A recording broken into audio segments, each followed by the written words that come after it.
Hello, everyone, and welcome back to New Books in History, a podcast on the New Books Network. I'm your host, Jana Byers, and we're here with Guy Raffa, Associate Professor of Italian Studies at UT Austin, about his new book, Dante's Bones, How a Poet Invented Italy. Out this year with the Belknap Press, which is a subsidiary of Harvard University Press. Hello, Guy. How are you? Hi, Jana. Doing well. It's great to talk with you. Oh, it's great to talk to you. Thanks so much for meeting with me here virtually. My pleasure. So are you in Austin or? Yes, I am in Austin. I am in my kitchen in Austin, Texas, which if you look right now on a weather chart is 102 degrees or thereabouts. You're right. So we're in that broiling hot summer. So that's the way it is here. And we've been fortunate so far, but I think it's returned. So we've got a couple of weeks of really, really hot weather. So it's good to be inside and talking. Yeah, sure. No, we are in the midst of a heat wave in Amsterdam, although that for us is high 80s in Fahrenheit. Oh, that sounds great. But none of us have air conditioning because we only need it 1 week a year. Right? So no one's working. That's basically what it's come down to. The cafe by my house just closed the door, put a sign up that said too hot to work. Oh my God. Okay. So we're not. All right. But yeah, so nice to be in and talking. Yeah. All right. So I really enjoyed this book. Obviously, I love Dante, right? I'm a human being. And I really enjoyed, I feel like I know him so much better now, or at least the idea of Dante. Right. So, and it seems like much of your scholarly life has been dedicated to Dante as well. Yeah. Absolutely. Yes. For at least 35 years, let's say. That's a devotion. And this book's about Dante, sure, but really it's about kind of his massive influence, the way he's used, right? His memory, his literal bones. Mm-hmm. How did this get your attention? Like, why did you write this book? Right. Well, it's a complicated story in a way because, as you know, most of my work before this was more on Dante's works itself, right? His Divine Comedy. Mm-hmm. And I guess I was probably interested in his life, and I was looking at biographical material, and some of that worked its way into this book as well. But then I started finding out more about this crazy story about his bones maybe being lost and then found in 1999, I think it was. The newspapers reported that some Dante dust was found by accident in the Florentine Library, the National Library in Florence. And oh my gosh, how could that possibly be? And it was all over the news. And then people started rehearsing the story of how that might have happened. And so that kind of was in my mind, I guess, about maybe 10, 15 years ago. Mm-hmm. And then I started researching it and just became more and more fascinated with the story of his bones at the same time that, as you said, it's about Dante's influence and sort of the image and the idea of Dante that we have today, but that's developed over the last 7 centuries. And so my job, I felt, was kind of combining those two stories, the story of his what I call his graveyard history, everything that happens to the bones and to his tomb and the area around it. But then also how that's used by different people from different times with different political, religious, artistic agendas, how that inspires them and how they kind of employ Dante for their own purposes. So it's kind of a long process, and it's one I'm still kind of working out. We'll talk about later in my future work, but it started that way, looking at Dante's life, and then I wrote this book on his afterlife, and now it feels almost, as you said, like kind of like a biography, but a biography of a dead person's bones. Yeah, it was like as of this, like the 700 years after he died, you know, which is you're very so compelling. I can't imagine how you did it. This is so far outside of your academic range, and it's so wide. It's so wide. We go from Dante's, like what you imagine to be his deathbed scene, to Dan Brown. So how on earth did you manage to get this information? How did you do this? Obsession, I think, would probably be the first word that my colleagues would use, and people who know me well. But 10 years, I'd say I've really been working on it, more or less, my full research time. But the breadth of it gets to my interest. I come to this whole academic field a little bit differently than a lot of people. I was kind of a science person, when I started out in college, and even after college, I worked as an actuary. Actuary, Actuary. right? The people who determine how Okay. much you pay for your insurance. Exactly. Right. Right. So very Not mathematical. a not a lot of overlap there. Well, but that's the thing, because Okay. all the training I got on the science side, I had a very good liberal arts education. So, half my transcript was in the humanities and art history and literature and things like that. And half of it was in computer science and math and physics and things like that. But for me, they always went together. I never felt divided over them. And so in a way, all of that interdisciplinary training, or that training in disciplines maybe outside of our usual social sciences, humanities, came in handy when I had to sort of read anatomical reports and think about the geography and geometry of all this stuff going on with his gravesite. So all my work has been interdisciplinary over the years, and it's also extended across time, because I work on modern Italian literature, 20th century, and even contemporary Italian literature and culture, and I've published in those areas as well. So for me, those two always went together, and I love to just bring them together. And so this kind of was scary, but also the perfect opportunity to bring together all these disciplines and cross all these time boundaries at the same time. So that was the excitement. The hard part was, as you say, how do you sort of gather and keep track of all that information? And that was the challenge, to really bring those areas all together. And just the breadth alone, the amount of outside reading you would have had to do to, and chasing down this idea of like how Mussolini feels. We'll get there, but it was really impressive. Well, thank you. You brought up also the idea of this term graveyard history, which I believe you coined. I don't know that I've seen it before, but can you define this for our listeners? So for me, it's kind of a comprehensive term that talks about everything about his bones that we're saying, but then also not just his bones, because a lot of things happen sort of around his physical tomb and the area around the tomb, and those become really, really important places and items in my story, in part because the bones are not always in the tomb.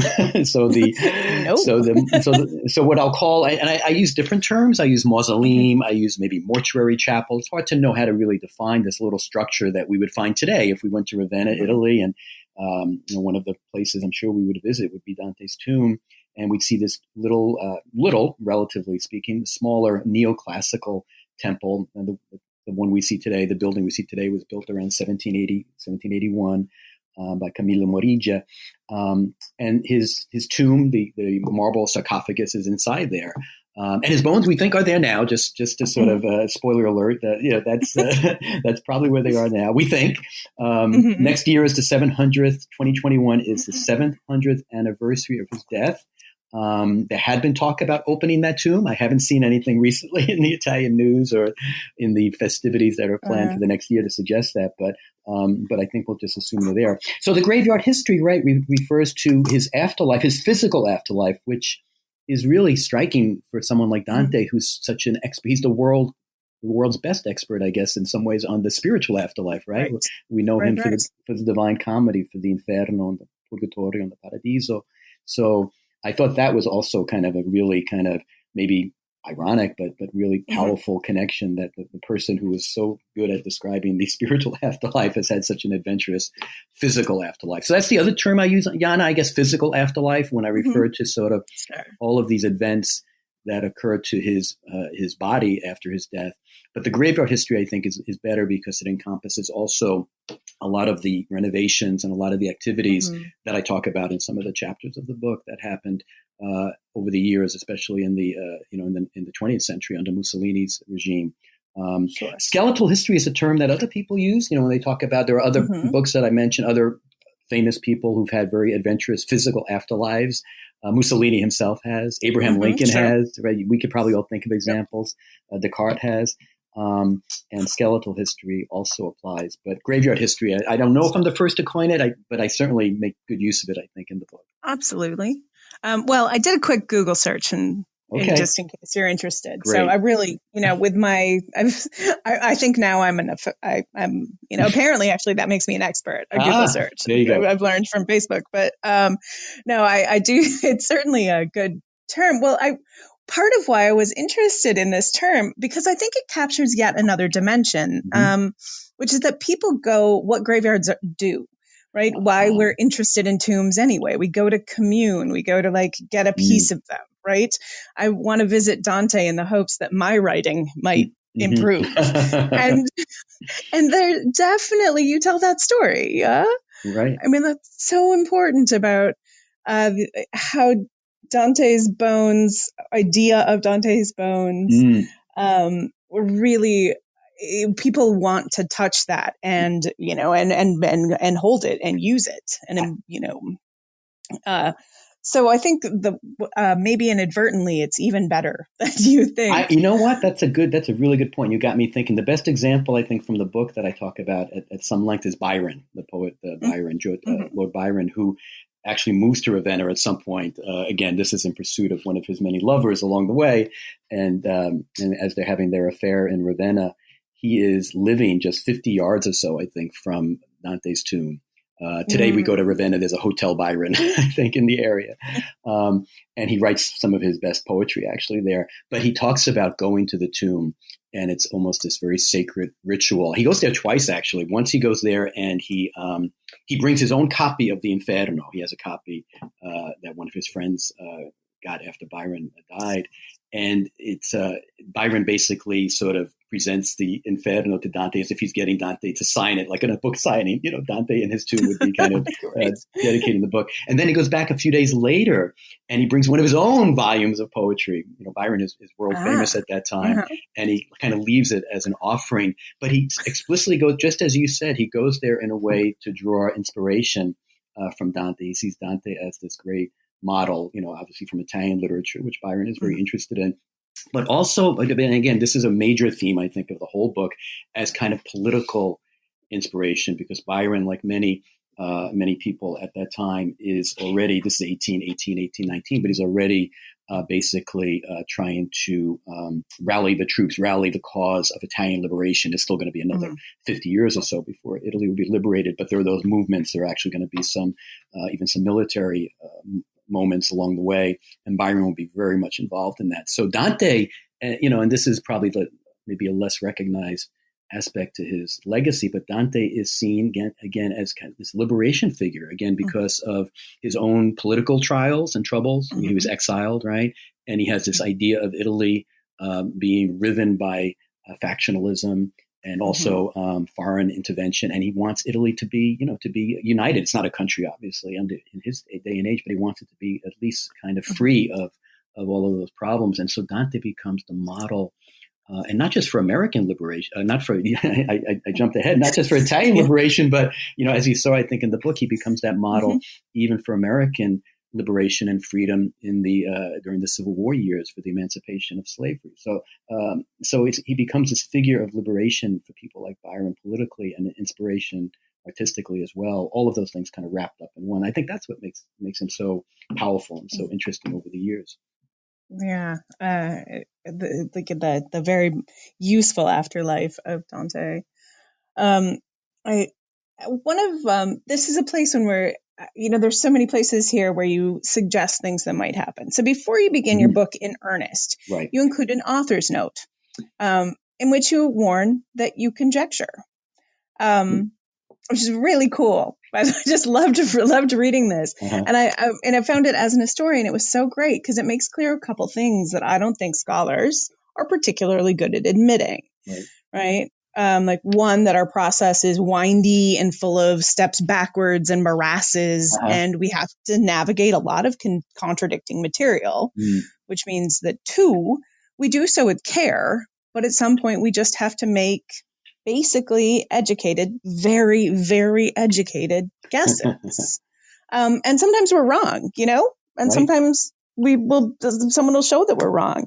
So do you have a comment on that? I think maybe I just talked. I don't know what my question is. Well, I'm so glad you brought it up. I have to say that very short author, I'm looking at it right now on my iPad as we talk here. And it's basically just 2 paragraphs. And it's probably my favorite part of the book for me. And in part because I'm being very playful here. I'm sort of, letting the reader know that this story is going to be kind of almost, so strange, but stranger than fiction, but actually true.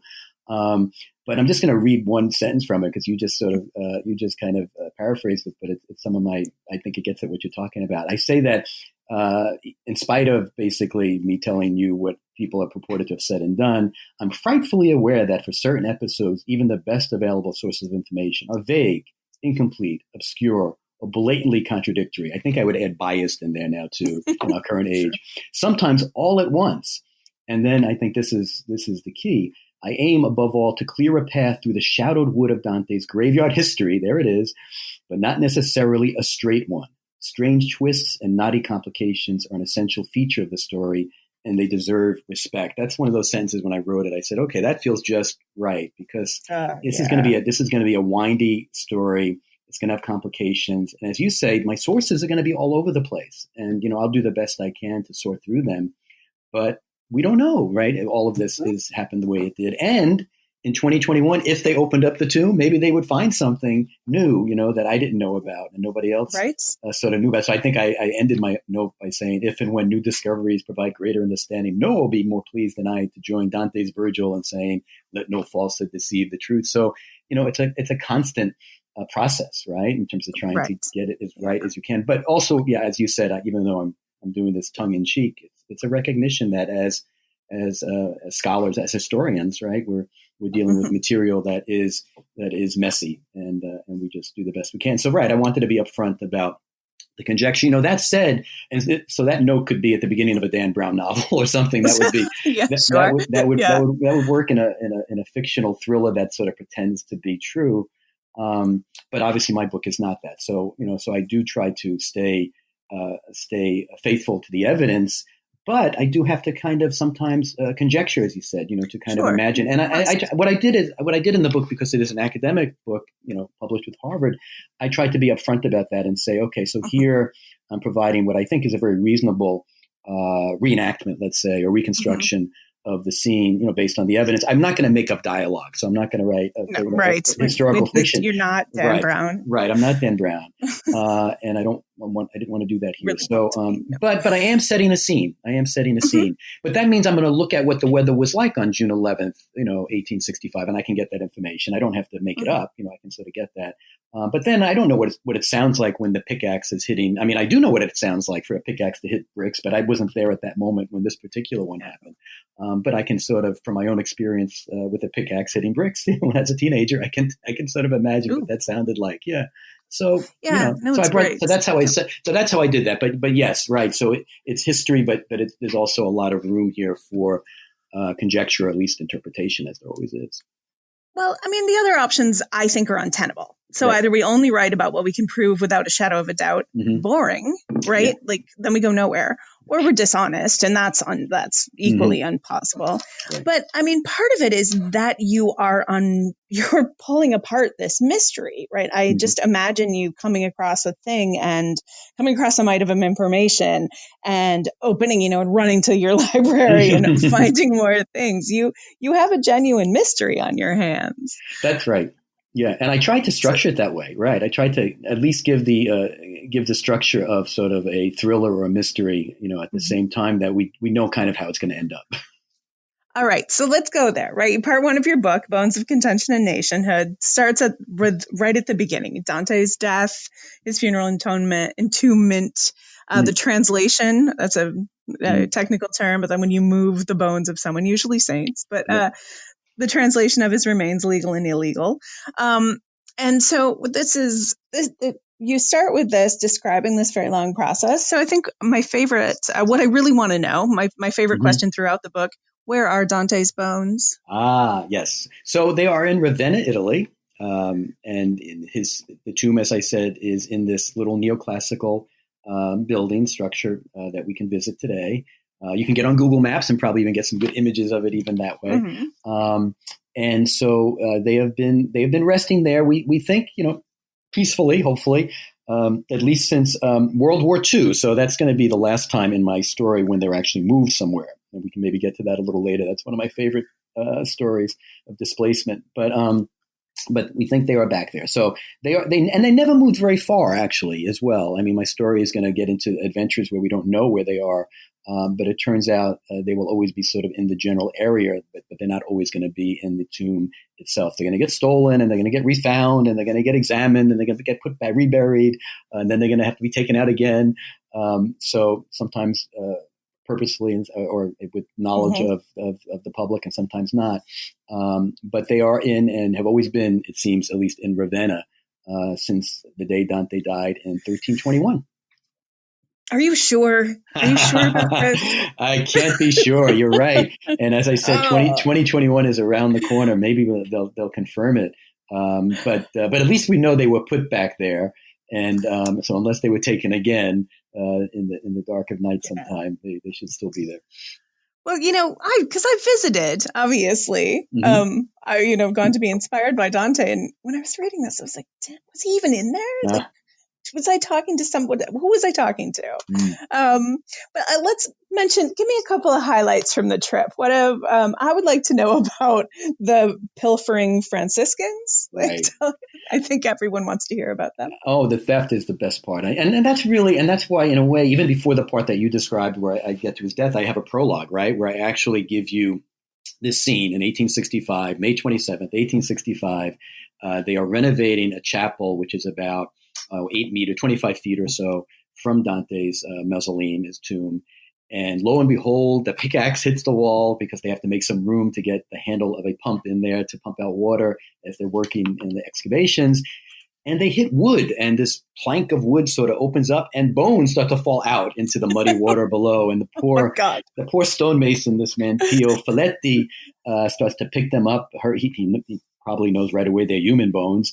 But what's even more striking is that plank of wood that fell out of the wall has an inscription on it, and it says Dante's ossa, or the bones of Dante. It's Latin, and so this obviously raises lots of alarms. And so, I start the book actually with that discovery, that amazing discovery that took place in 1865 on May 27th of these bones that then they had to determine later if they belonged to Dante or not. And that's in a way to set up this sort of mystery. How did those bones kind of get there? And who was the one who sort of put them there? So anyway, to get back to your question, those that wooden box, that sort of makeshift coffin that was sort of hidden behind a wall, a bricked over wall, and was accidentally found. There's the conjecture and the accidentally found in 1865. It turns out that the person who wrote those inscriptions was a Franciscan. He was the Father Superior of the Franciscan order that had their cloisters and their convent just on the other side of the wall where Dante's mausoleum was. So in a way, Dante's mausoleum kind of almost belonged to them. And so, I won't get to this until about halfway through the book, but we find out later that, in fact, the Franciscans in probably around 1519, because that's when the conditions were right. That's when they had a pope who was from Florence. Pope Leo X was from Florence, and he actually controlled Ravenna, which was a papal state at that time. So he could actually lock up the local policemen and people like that, and so they could do whatever they want. And the Florentines come in the middle of the night thinking they're finally going to get their Dante back, the Dante that they sent into exile. They're going to get his bones to bring back to Florence and put in the Cathedral of Santa Croce, with the famous church in Florence where we find the tombs of Galileo and Machiavelli and Michelangelo. And they're going to bring Dante back. They open the tomb, and it's empty. So somebody got there first, obviously. Oh, God, can you imagine? Somebody got there first. And, it's kind of one of those bad news scenarios. They probably don't announce it publicly because they would make them look so bad and so stupid and foolish. They probably know the Franciscans are the ones who did it, but they don't really know what to do about that. And so the bones are probably gone from 1519 until they're put in that wall that I talked about earlier and I found with the pickaxe in 1865. They're probably put in the wall around 1810. And I say that because historically we know that's when Napoleon was in power and controlling much of northern Italy, and the Napoleonic laws basically drove a lot of the friars and the monks out of the convents and the monasteries. And so the Franciscans, when they left, they probably put the bones in the wall, hiding them there, thinking, we'll come back one day and get them. We'll pick them up another time. And of course, that doesn't happen. And then they're found by accident, probably the 55 years later in 1865. So in any case, yes, the Franciscans probably in the dead of night before the Florentines got there, when they knew that the Florentines were coming for the bones, they said, we're not going to let Dante leave Ravenna. He belongs to us now. And because their convent, this was the criminal scene here, the crime scene, because their convent was so close to Dante's tombs, they were able to basically, they didn't have to go through the front door and take the lid off the tomb where everybody would know what they were doing. They were able to sort of just chisel through their wall, through the back wall of Dante's chapel, and his tomb, his physical tomb was actually embedded partly in that back wall. They were actually able to reach through and actually pull his bones out one by one, probably with either with tongs or with their hands, because there was a space of about 6 to 8 inches. And but can I ask you, do you have, why do you think there was one bone they couldn't fit through the narrow space there? Yeah, well, they can't break it, right? They can't break his head, right? So no, it's called too big, and that's too important. So that's why in 1890, when they finally figure out what had happened there, somebody basically, goes back into the convent and sort of takes the wall apart a little bit, and they can see the back of the tomb. And they can actually see that space I was talking about. There's actually a chisel part that goes down into the base of the tomb. So they actually had to get a chisel out and break off part of the tomb so that they could reach their tongues in and pull out Dante's skull. So anyway, that's really, just to see that sight, right? And their little brown robes. Right. So that's one of the moments, yes, Jana, that's one of the moments where I had to imagine it a little bit, let's say. I wasn't there that night, obviously, so I have to sort of imagine. We pretty much know from the evidence how they did it, but I kind of reconstructed that scene a little bit, how they would have actually done that. And that's about in the middle of my book, though, so, we have to work our way back up to that time from the beginning. But that's why the bones were actually found in 1865 somewhere else, because they had been taken into the convent and then later hidden in that wall where they were found.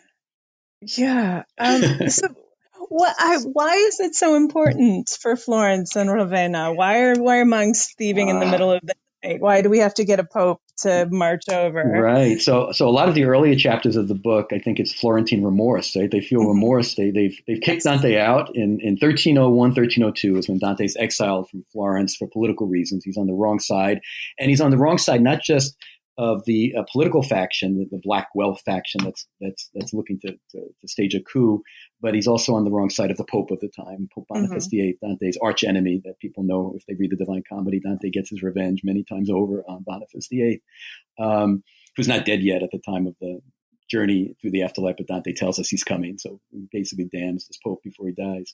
But in any case, Dante's exiled, but then Florence realized Dante becomes the great poet, right? Not long after his death, his work becomes the bestseller of the late Middle Ages, as it starts to circulate manuscripts, and everybody is celebrating Dante as this great poet. And the political times have changed, and so by 1378, maybe even earlier, Boccaccio was already writing before that about how Florence did Dante wrong, and if they had any common sense, they would try to get him back. But of course, Dante won't even want to go back because he's probably happier in Ravenna since Florence ditched him.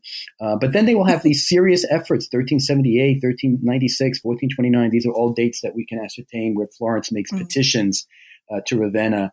And then the biggest one, or one of the biggest ones, is 1476, when Lorenzo de' Medici, Lorenzo the Magnificent, is controlling Florence. He makes a pitch to the ambassador from Venice, because Venice is controlling Ravenna for much of this time, Bernardo Bembo, a very powerful man. And Bembo is supposed to sort of give Florence the bones, but then they fall into political difficulties, the two cities, and Bembo doesn't do it. And so Bembo renovates the tomb, and that's the tomb we see today. A lot of that was done in 1481, 1483. So the actual tomb, and there's a sculpture, a sculpted image of Dante above the tomb. That happens then, but they still don't get the bones back. And then I guess after Lorenzo, his son, Giovanni de' Medici, becomes Pope, as I said, Leo X, and they petition him. And then they have actually the power to actually go to Ravenna. But as I said, the bones are not going to be there. So Florence is going to try it all through these years. And then even after those years, they will try to sort of get the bones back. Right through the unification period, they will make a major petition in 1864, 1865, right before the 600th anniversary of Dante's birth, and a big day in Italian history. And Ravenna at that point will say, well, you know what? Dante's not in exile anymore because now we're a country. So wherever he is in Italy, he's home. He's home. He doesn't have to be in Florence. He's home in Ravenna. So I think I was finishing the book in summer 2019, last summer, and the news was reporting that Florence and Ravenna were in negotiations. The two mayors were actually talking about a temporary transfer of Dante's bones to Florence. The way like a museum lends their most precious artwork. Sure, right. They were going to do one of those, and I think it's fallen apart. I've tried to do some more recent research. We can look later. I haven't seen any follow up to that, but they've still been trying to at least find a way to celebrate Dante in Florence, even if it would only be, I don't know, they would bring the tomb there for a year or two and then bring it back to Ravenna or something like that. It would be quite a deal. But even then, in 2019, they said, no, this is unlikely to happen. Yeah, no. I mean, I wouldn't trust them after 700 years. While you were talking, I just remembered of when I was doing one of my research trips to Venice. I remember somebody explaining to me that this was a win for Venice, that Venice had protected Dante's bones. Right. That this was actually Dante was in Venice, because that's a very Venetian way to look at the world. I see. So I'd completely forgotten about that. I'll have to think about it and make sense of it later. Right. Yeah. Oh, so Dante is, this symbol, I mean, really of just power, right? He's used as kind of this idea of who's stronger, who has power, to whom does he belong? But then in the 19th century, he really does take on this other kind of outsized significance, right? Mm-hmm. Right. And becomes even more important.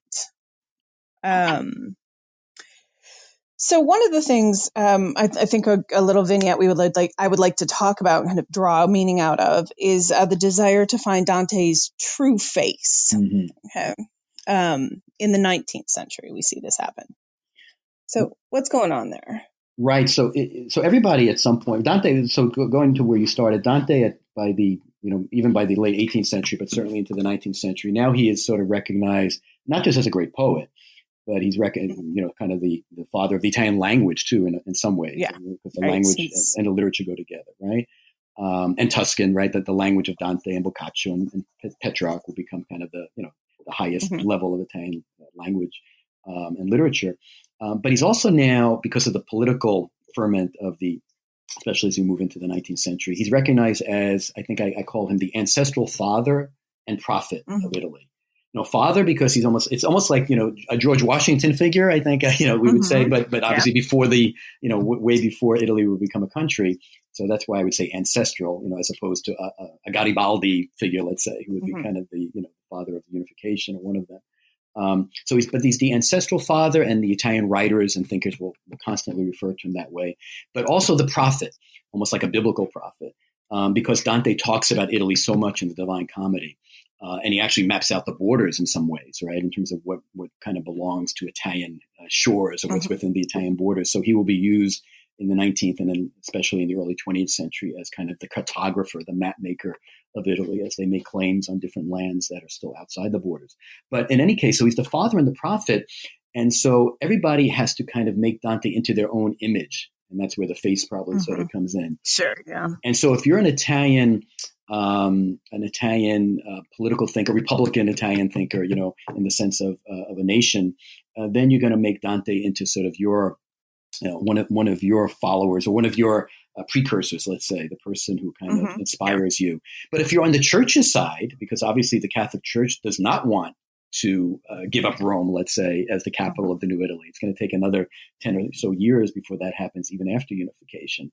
So for them, Dante will have sort of a different image. He will be sort of the model of sort of this very great spiritual, this great Catholic, from the Middle Ages, basically, spiritual figure. So everybody is sort of they're refashioning Dante kind of in their own image, or in the image of their ideological agenda, their political agenda. And so, but then we're also starting to find actual faces of Dante, in the sense that we have these sculptures, right? We have the famous one that we find today in Piazza Santa Croce by Enrico Pazzi, the huge colossal statue of Dante that is right up against the church. That was actually inaugurated on May 14th, 1865. So in that 600th anniversary of his birth, just 10 days before those bones are found in Ravenna. And so we have that image of a very austere, severe Dante, who is, he's representing the country, but also let's get the country all together. Let's get Venice back. Let's get Venice. Let's get Rome, because they're not part of the country. But then they find this very sweet image of Dante in the Bargello, one of the famous buildings of Florence, that they think maybe it's by Giotto. We don't think today it's by Giotto, but maybe by Giotto, the famous painter, his school.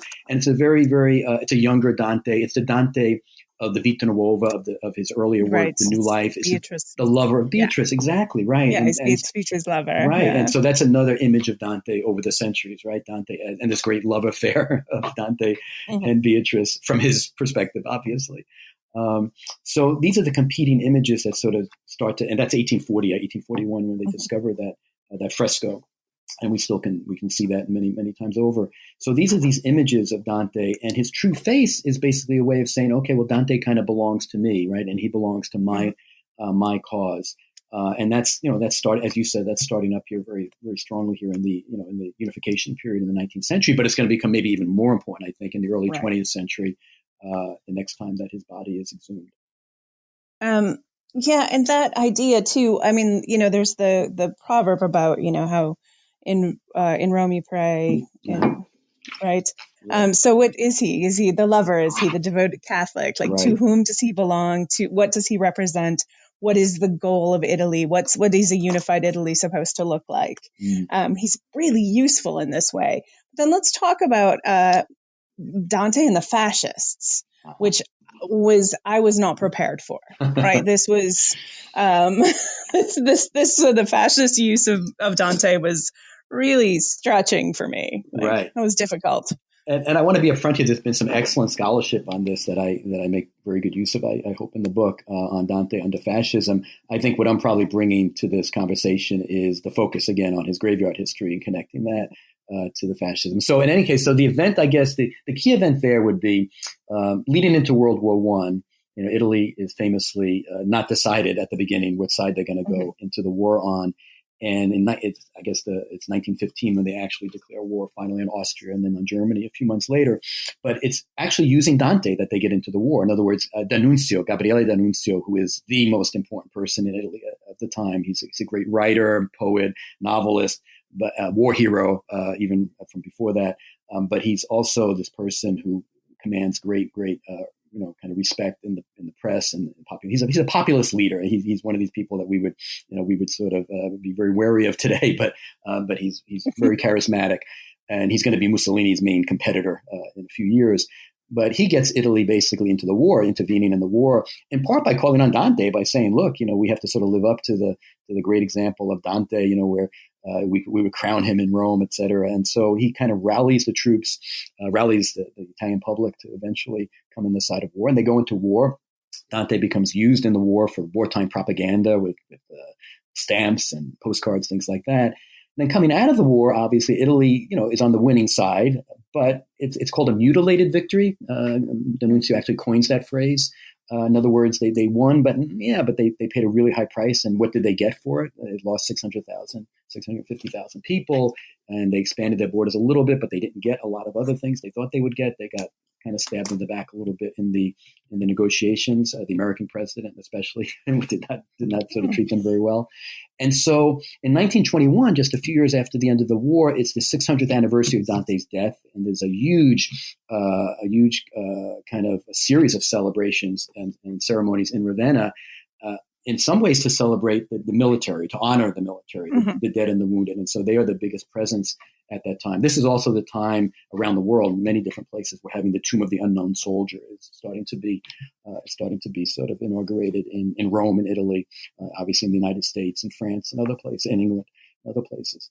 But the fascists are starting to sort of rise up in this time. This is a year before Mussolini will actually come to power in the March on Rome. And they actually crash the ceremonies in the middle of these ceremonies in 1921 at Dante's tomb.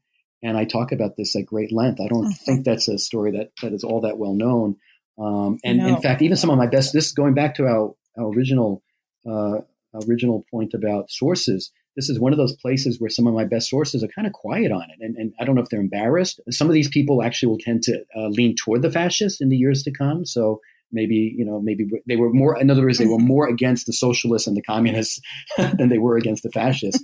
And even the church, which was also one of the targets of the fascists at this time, did not sort of really publicize this all that much, but there's enough available to sort of piece it together. And so, the fascists kind of go to Dante's tomb, and they claim Dante as one of theirs, essentially. They're saying that Dante is kind of a precursor of fascism on something. Mussolini will actually, call on Dante as one of the animating principles of sort of the fascist revolution as they transition from a military to a political entity. And so, Dante will now be refashioned, not just as the father of the nation, but as kind of the precursor of the dictator, of Mussolini himself, in the years to come. So it's a very unsettling kind of association to those of us who study these things, but nonetheless very, very important, I think, to realize. Yeah. Well, and the idea that he's the ideal fascist man, right? This profound masculine demonstration of Italian-ness. Right. Yeah, it was a little unsettling to think about Mussolini and Dante as bedfellows. And a little bit funny, because when they look at the bones and the two doctors, the physical anthropologists, these very, very renowned anthropologists, Giuseppe Sergi and Fabio Frassetto, who will go on to publish a lot of works about this event. They are the ones who actually, the body is exhumed, to go back to the graveyard history. The body is exhumed in 1921. Again, not very publicly. In fact, they're trying to keep this out of the public. It's after the ceremonies, just a few weeks after, and they're trying to do it secretly. But they're doing this because they want to do a more accurate measurement of that. They actually really want to. They don't think that in 1865 the doctors knew what they were doing when they measured things. They didn't have all of the knowledge and skills. So they're actually examining the skeleton, and they're also adding some of the pieces that had been stolen in 1865. Because remember those bones that fell out of the wall? Right, yeah. They didn't all go back. Yeah. They didn't all go back. Of course not. I found a piece. I stuck it in my pocket. So there are all of these so-called relics, fragments, and I have a whole chapter on this in the book. And most of them turn out to be false, and many of them turn out not to be even human. Somebody picked up a lamb's bone or something. But one or two, actually, I think one in particular ends up to be authentic. And so they add that back to the skeleton in 1921 when they exhume it. So there's a very kind of good scientific reason for that work. But if we read the descriptions, and this is where it's fascinating from sort of a cultural anthropological point of view, when you read the anatomical descriptions that these anthropologists are using, they're calling Dante's bones incredibly robust and virile. And they're using language that doesn't seem to really be relevant to the issue at hand. And the way I read that anyway is that this is almost kind of a proto-fascist, way of making Dante into this, as you say, this not just this virile masculine embodiment of sort of fascism, the way Mussolini's body will be used also. He will always pose with his shirt off and doing athletic things to sort of talk about his virility. But Dante will also be seen as the ideal representative of the Mediterranean race, whatever that would mean in anthropological terms. And so it's a racialized masculine identity that is ascribed to him by the doctors themselves, by the physical anthropologists themselves, the scientists themselves. And that will serve, I think, the fascist purposes as they sort of go on. Ironically, I say because he was rather a small person, or I guess medium height maybe or so for his time and place. But the doctors actually say his collarbone was somewhat feminine. So it's not like he's a big brawny sort of person here. But yet they're making it into this image of virility and Mediterranean superiority, because they're also going to talk about, as you saw, the phrenology, the idea of the brain, how big his brain must have been, and also how it must have shown all of these inclinations toward great artistic, intellectual achievement and things like that. Everything that's been discredited many, many times over in terms of how we study these things. But in any case, that's going to be very, very much at the fore in these documents that I studied from 1921.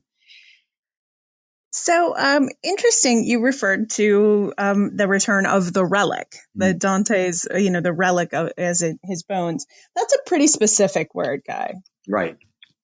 Yeah. We want to. Yeah. That's another running theme through the book. I felt very important. That was a discovery to me too, as I read through the material. Dante is treated as a saint. right? I think that's play. I said ancestral father and prophet, and I'd probably add to that list the saint. And so a secular saint perhaps, but certainly a saint. And, for those of us who study the Middle Ages or the early modern period, we know hagiography. We know a lot of the emphasis on sainthood has to do with relics, right? And the translation, as you said, in this very technical term of moving the body to a place, usually near an altar in a church, that has sort of special meaning for the person. So the famous example of, I guess, St. Mark in Venice, right? His body being brought there at some point.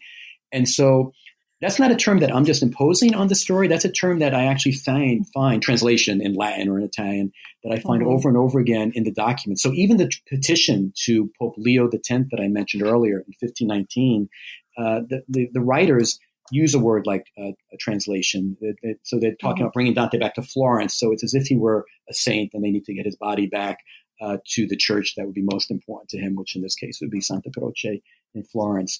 By the way, one of the signatories to that letter, just as an aside, is Michelangelo. So the great Michelangelo signs that petition to the Pope in 1519. And what does he promise to do? He says, look, if we get Dante back here, I promise to make, he says in a very rough Italian, I promise to make a worthy tomb for him in an appropriate place in the city, or an honorable place in the city, basically saying that he'll build a tomb for him probably in the church of Santa Croce. But I would imagine. Yeah, but the language is all about sainthood. So relics are translated. Relics are special, right? Because they actually sort of contain the essence of the person. And if you have contact with the relic, right, that is supposed to help you in some way. Relics are displayed. Yeah. People go to make pilgrimages to see the relics, right? And so Dante's remains will often be referred, not just by me, but by the writers of the times. They will be referred repeatedly as relics, as precious, as treasure, and things like all the term pious, holy, all the words that would sort of go with that term. So that's a through line in the book, right? How the body is treated as a saint's body sort of would, and it's worshipped in that way. And I think that I think that's an important point to make as we move on, like another demonstration of how important this graveyard history as a term is, because it's about the physical closeness. This medieval idea of moral contagion, right? You get close to something holy and you get a little bit of the holy, right? So the idea that his relics as well, like you need to have his body. I just, another one of these scenes that in my head is very funny is, the stonemason, he's like, bones start falling out on him and he's like, accident, just puts a little finger in his, or whatever it is, and he shoves it in his pocket. But that's a very important kind of through line here is the idea that Dante, another kind of facet of this outsized importance. And in the other kind of point about that happens here in part 3 that I want to bring out, today, I learned that Longfellow had a bit of Dante with him in Massachusetts. Yes. And, it's great that you brought that up, Yana. So I mentioned this, I think I have a couple of paragraphs on it in the book. And as I mentioned for Longfellow is right. He's given us the first complete American English translation of Dante in the 1860s, right? So he's very much indebted to Dante. He's teaching Dante, and then when he quits his teaching job at Harvard, he devotes a lot of his writing time to Dante. And around 1872, I think it is, he actually comes into possession of a piece of that box that I mentioned, that very sloppily constructed wooden box that fell out of the wall in 1865. Well, people didn't just pick up pieces of bones that were in the area. Some of them actually picked up pieces of the box itself. And so one of the people who did that was one of the stonemasons. We actually have a testament by him, a piece of parchment that he wrote out and had notarized and signed by 3 or 4 different people. And that is actually in Longfellow House today. If we go to Cambridge, Massachusetts today, right off the Harvard campus, it's a national park, and it's actually called Washington's headquarters, Longfellow House, Washington's headquarters national park, because Longfellow actually lived in the house for a good portion of his life that George Washington had used as his headquarters right at the start of the Revolutionary War in 1775, 1776. So I found it just amazingly poignant. I've been to Longfellow House and I've been in this room there. Anybody can go. Longfellow, when he took possession of this piece of the box that Dante's bones had been found in, and it's a long story how he gets that relic. He basically enshrines it in his study, the same study in which George Washington had met with Benjamin Franklin and John Adams and all his generals in 1775 during the siege of Boston, right at the start, basically, or right at the start of the Revolutionary War. So incredibly historic place for lots of reasons. But yes, there's a way in which that piece of Dante, that's the one piece that I found that actually crossed the Atlantic and from 1872 has been sort of in Longfellow House, but it's all connected back to 1865. So I don't write about that a lot in the book, in part because I'm focused on Italy, but I've written an article on that. People can sort of look up on that relic that's online in California Italian Studies, and I give the full criminal investigation of the provenance of the chain of custody. I think I had to learn a lot of detective vocabulary, but chain of custody of this relic from the time it was picked up by the stonemason in 1865 to the time that Longfellow got it into his study that George Washington had used as his headquarters. So it's a fascinating story. Yeah, absolutely. Yeah. So American liberation, revolution, unification. Right. Dante can be what you want him to be. Right. Before we move off Longfellow, I tried to read that translation, and it's Victorian. Yeah. No, I get it. Yeah. What do you think? I don't think that's not the one I recommend to people. Let's put it that way. Yeah. It's great. It's great as a historic document, and some of Longfellow's poems are definitely up there and worth reading. But the translation, his commentaries may be more interesting. He has a very long commentary that goes along with it. But no, absolutely, it's available, I guess, in public domain, and so it's used often. But no, there are many better modern translations that you can find. This makes me sad. My students will read it because it's free, and I'm like, no. But you get what you pay for. We say that for a reason. Right. But so, what is your favorite translation? Do you have one? It's hard to sort of pinpoint because they serve different purposes. So I often, in my teaching, use Bantam has a very, very inexpensive one by Alan Mendelbaum, and I say inexpensive because I want my students to be able to afford it. But I also use that one because it has the Italian on one side. So even when I teach Dante very often, usually more than once a year. But even if I'm teaching it in translation, I always use a text where I have the Italian as well, because some of those lines are just so wonderful and beautiful, and anybody needs to hear them. Can learn a couple of lines of Italian along the way. So that one is definitely sort of up there. The Hollanders, Robert Hollander and Jean Hollander, have a translation, a pretty recent one that's very, very good. It's much more straightforward and literal. I studied with a translator, Mark Musa, at Indiana University, and his Penguin translation is still used. Yeah. The great and good Mark Musa. Yes. And he had there's another Penguin one out since, but his is still out there.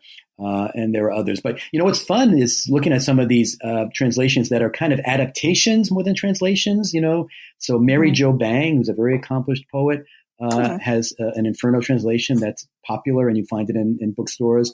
And I know she's working, she's told me, I hope I'm not spoiling anything, I know she's working on the Purgatory now as well. But she kind of gives you a kind of a modern take on Dante that's not just trying to translate Dante, but trying to render him in kind of the world that we live in today. It's really a lot of fun to read. And Sandow Burke has another one as well. Marcus Sanders and Sandow Burke have one as well that's very popular, but it's kind of written in almost a Los Angeles Valley Girl slang or something like that. Okay. And it works but it's useful. I use these sometimes in my classes, not to say this is what Dante said, but to show how his meaning kind of evolves in terms of the time and place in which we read him, and how he might make sense to us in ways here differently than he would have, obviously, in the 1300s. Right on. I also, just in case anyone out there does not know, you can on YouTube find Roberto Benigni reciting it. Wonderful. Oh God. Yeah, it's so beautiful. Yeah. And you should get to listen to Dante in the Italian recited by someone with such a beautiful voice at least once in your life. And a Tuscan accent, right? He's yeah. It's perfect. Yeah.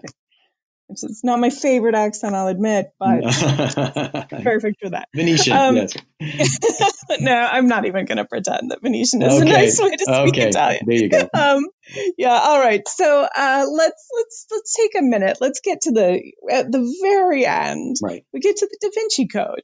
Well, and that was a shock too, right? I get there, I'm like, okay, right. we're at the Da Vinci Code. And Dante's bones are intervening again. Tell me why you include this. Well, actually, so just to be clear, it's not exactly the Da Vinci Code. So it's one of the Dan Brown novels that comes a little bit later, right? No, it's it's in the same storyline. Robert Langdon, the detective from the Da Vinci Code. Right. So in 2013, so I think it was not his last one, but the one before that. Dan Brown wrote a novel called Inferno, right? And so it was not his best one. Important. Yeah, but it was the best-selling book of the year, I'm sure. And it was made into a film. Ron Howard directed it in 2016 with Tom Hanks again playing the part of Robert Langdon, the sleuthing Harvard professor, and Felicity Jones, I think, played sort of the co-star, co-protagonist there.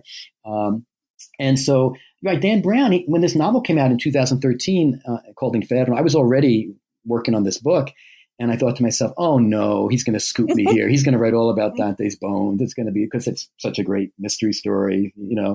Turns out he doesn't write about Dante's bones, right? He writes about, I guess, sadly enough, he writes about a viral pandemic contagion called the Inferno. So talk about timely in some sense for today. And it becomes this sort of this wonderful romp through Florence and Venice and Istanbul, I think, are the three cities in search of this virus. Langdon has to sort of get there before it's released. I won't give away the whole story. But in any case, the Inferno is basically this prototype saying that, the world is just horrible and we need to sort of do something about it. You have a mad scientist who's a Dante fanatic. So there's nothing directly on the bones themselves, except that one object in the story, the kind of the key object in the story, because it gives the clues to actually finding the virus, is Dante's death mask. And so so that's why I included that in my final chapter on the Global Dante, because the story of the death mask, while it's not the same as the story Dan Brown tells in his 2013 novel, is a really fascinating story because it's not literally a death mask. We don't think that Dante probably wasn't occurring at that time, at that place where they would actually take a cast of the person's face. But it was probably close to what they thought Dante looked like. It probably was a sculpted head of Dante made maybe within a century of his death by people going back to people who had actually seen him, conveying sort of what he looked like. And these death masks probably were fashioned maybe from that 15th century sculpture. So we could actually go today and we can see this death mask. I think it's in the Palazzo Vecchio, has a little museum that actually has a death mask from the Dan Brown novel that is stolen in the novel, and it gives all the clues. But the story of that death mask was actually part of my story because the person who gave that mask to Florence was the Senator Alessandro d'Ancona, a very famous senator in the early part of the 20th century, who was a Dante scholar and historian. And he had gotten it from the owner of the mask as sort of a gift. And d'Ancona in his will basically gave it to Florence. D'Ancona also had some of that Dante dust that we were talking about earlier that we started our conversation with. Dante dust. And this Dante dust, I think this might be the strangest relic of all, because this Dante dust was put into a very beautiful gold medallion, kind of almost like a pin that somebody would kind of wear. And on the cover, it says, Dante's dust. And on the back, it just has the name of the jeweler, this very famous Florentine jeweler. And so the people who collected this Dante dust in 1865, they essentially, after the bones were removed from the table where they were being examined, they would sort of collect the particles or whatever was left on the table. So we don't know. I can't tell you scientifically if Dante's DNA is actually there or not. But we certainly know that it's a relic by virtue of having had contact with his bones. And contact relics is a classification of relic. It's a second order relic, yeah. Right. So anyway, the dust was obviously taken. It was distributed. One of the best parts of my story, I think, was trying to kind of track down these relics because they were not part of the official documentation. Nobody wanted to announce that they had stolen some Dante dust and made a relic out of it. But there were eyewitnesses who did leave records that I was able to sort of come across, some of them by accident, just reading through old documents. But this particular portion of the Dante dust, Senator d'Ancona took possession of it in the late 19th century. And today it's actually in the Senate Library in Rome. And one of my most enjoyable kind of connections was communicating with the archivist there in Rome. And she actually went and she got it out of the safe. They have it in a safe. And she photographed it for me. And those are the photographs I have in the book. So D'Ancona, to go back to Dan Brown, D'Ancona is the same person who gave the mask to Florence. And this mask becomes another one of these images of Dante that Dan Brown will use, right, to great effect to sort of convey the sense that Dante is relevant today. And with Benigni and all these other manifestations of Dante in popular culture, the video game, there's a very famous Electronic Arts video game from 2010. We see all of these different images of Dante that you and I have just been talking about, whether he's sort of the Italian ideal Mediterranean man or whether he's the lover of Beatrice. All these very different, somewhat distorted forms that make him sort of a global icon, I think, today. I think that takes us to a place where we can talk about kind of your overarching argument. Like, how would you sum that up for me? Right. So I think it goes back to this idea that that as over the centuries, people have made physical claims or claims to Dante's physical remains. At the same time, those have been claims not just on his bones, but those have been claims on his kind of legitimating authority for whatever political or ideological or religious agenda that you may have. So it varies from the artists like Byron and poets like Byron and Foscolo of the early 19th century, obviously to the Florentines before that, to the people kind of working toward unification in the middle of the 1800s to the fascist regime. Each of them is kind of fashioning Dante in their own image, but somehow connecting it to their claims to the physical body itself. They're using that as kind of the springboard to making these claims to kind of legitimating authority. Dante is kind of the authority for them. So that's I think that's kind of the big picture argument. I think the other one is, and this is more in terms of the plot of the book, but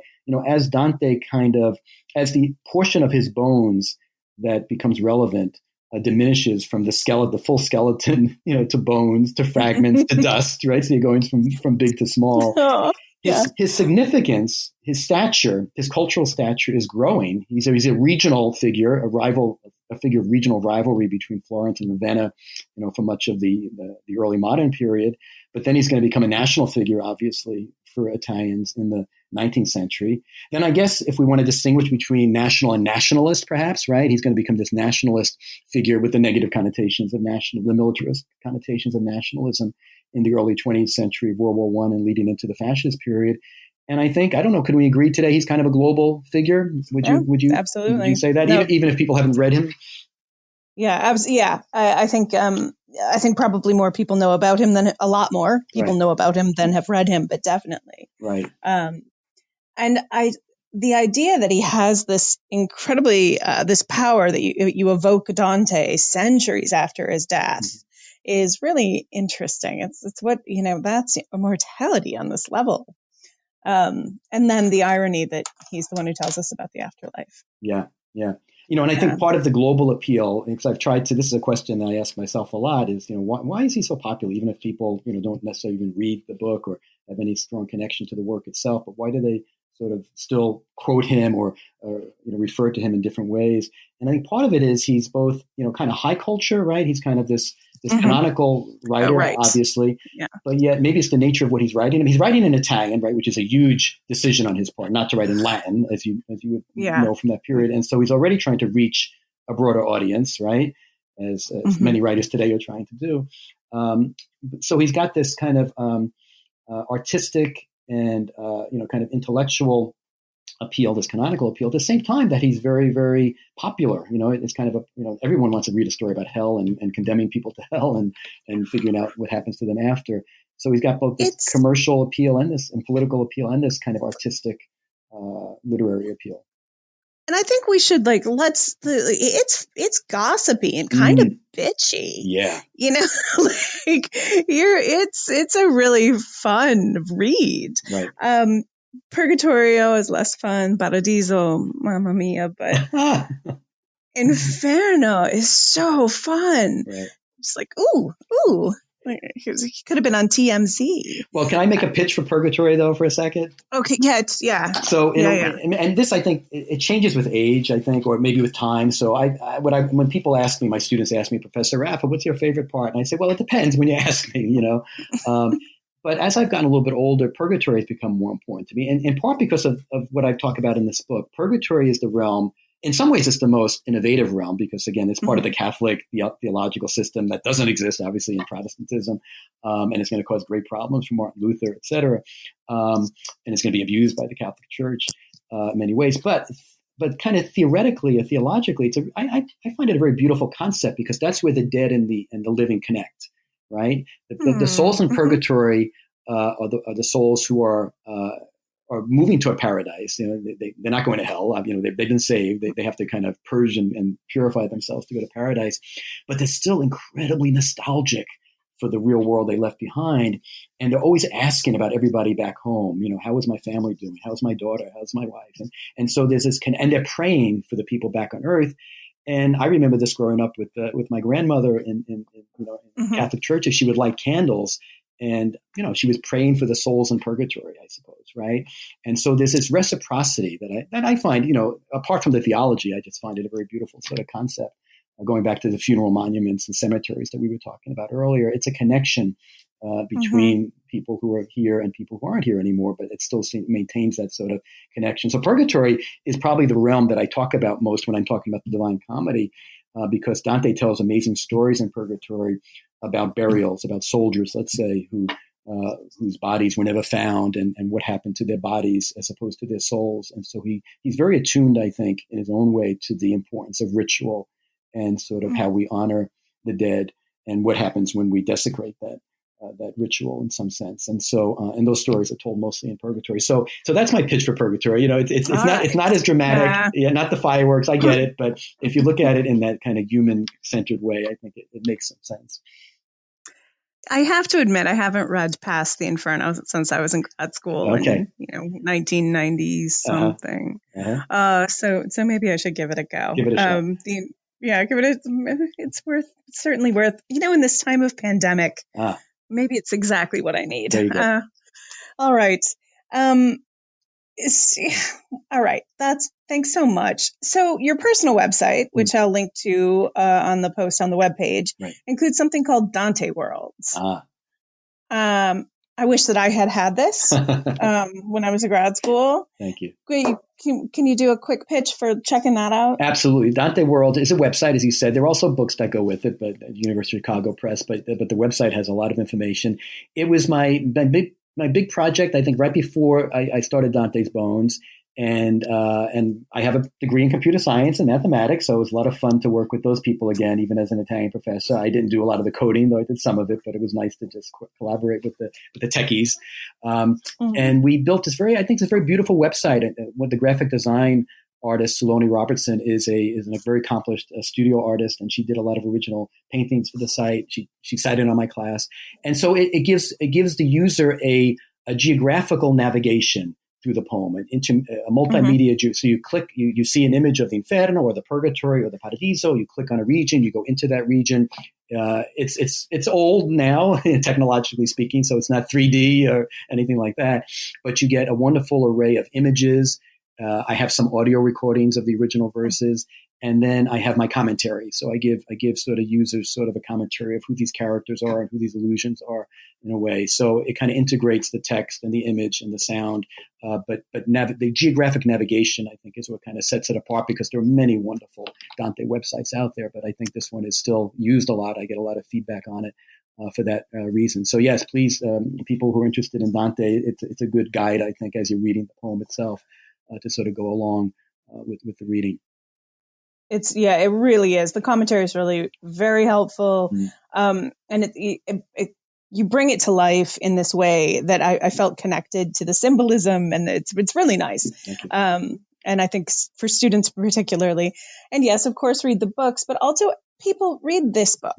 We have hit on some of really cool parts of it, the things that I particularly enjoyed or struck me, but it's a gold mine. This is a great story, and I'm a mystery lover, and I think there's some link between historians and mystery lovers. I don't know what that is, but you're gonna love this. It's going to be interesting. So do this. Read this book.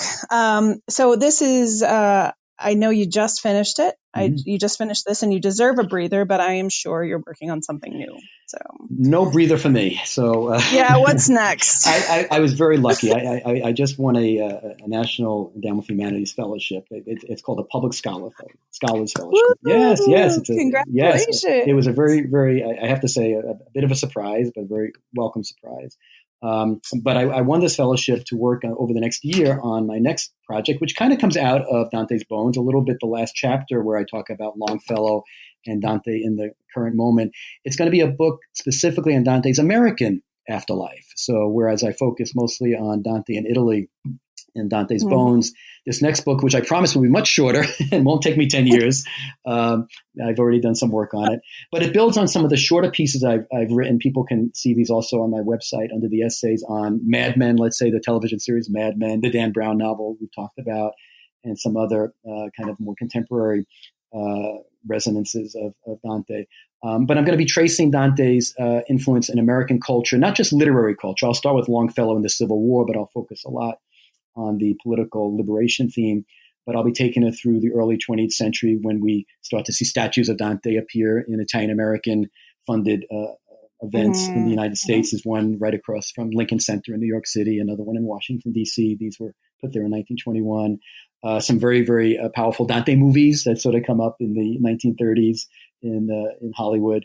And I'll take it all the way through to the present time, including the time we're living in now when people are quoting Dante during the pandemic and during the protests for racial justice. And they're talking about Dante's disdain for those who were neutral in times of moral crisis. John F. Kennedy, Martin Luther King also would quote that over time. So those are the kinds of things that I'm really looking forward to researching more on and sort of bringing in the book I work on in the next year, thanks to the funding. So I don't get to teach Dante this next year, but I get to do lots of reading and writing on Dante.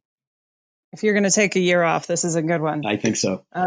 Yeah, absolutely. All right. Once again, everybody, the book is Dante's Bones, How a Poet Invented Italy. Highly recommended. And I am Guy. I'm excited about reading the next one. That sounds really cool. Thank you so much, Yana. Great talking to you. Thanks so much. It's great to talk to you.